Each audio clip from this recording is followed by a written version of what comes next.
So That's- we're good. Hey, it's great for us. Let's talk about Hurricane Dorian just for a minute, though. So this could be a Cat 4 when it finally makes landfall sometime next week in Florida. And I see people out there comparing this to Hurricane Andrew from back in the early 90s. Is that a legit comparison? Well, it was an August storm. And in addition, it's on a similar track. It's not perfect, but it's close. Now, Andrew was a stronger hurricane. Let me show you what's going on in here. We'll talk a little about Andrew. First of all, Dorian, winds of 115 miles an hour, moving west-northwest at 9.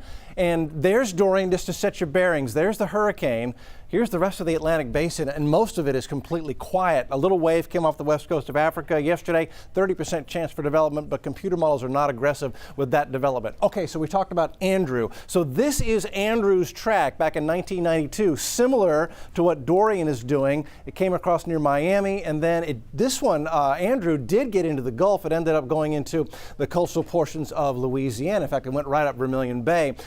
Dorian is not going to do that. Dorian's going to make that right-hand turn right over Florida, and that's one of the reasons why it's going to impact so many, hundreds of thousands, millions of people across the Florida coast. Take a look at this forecast track on Dorian. Cat 3, then Cat 4 going into the Bahamas on Sunday, makes landfall just north of Palm Beach as a 4, winds of 140 going into Monday night and early Tuesday morning, and then watch what happens. Instead of cutting across Florida like Andrew did, Dorian turns north, and because of its proximity to the Atlantic Ocean, it may maintain its major hurricane status well into the middle of next week. Cat 2 near Jacksonville on Wednesday with winds of 100 miles an hour.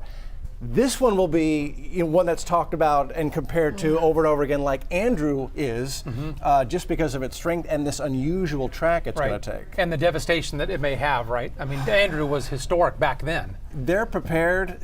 Andrew surprised a lot of people. This one's been well tracked, but you can't move buildings out of the way. Hopefully we can get the people out of the way.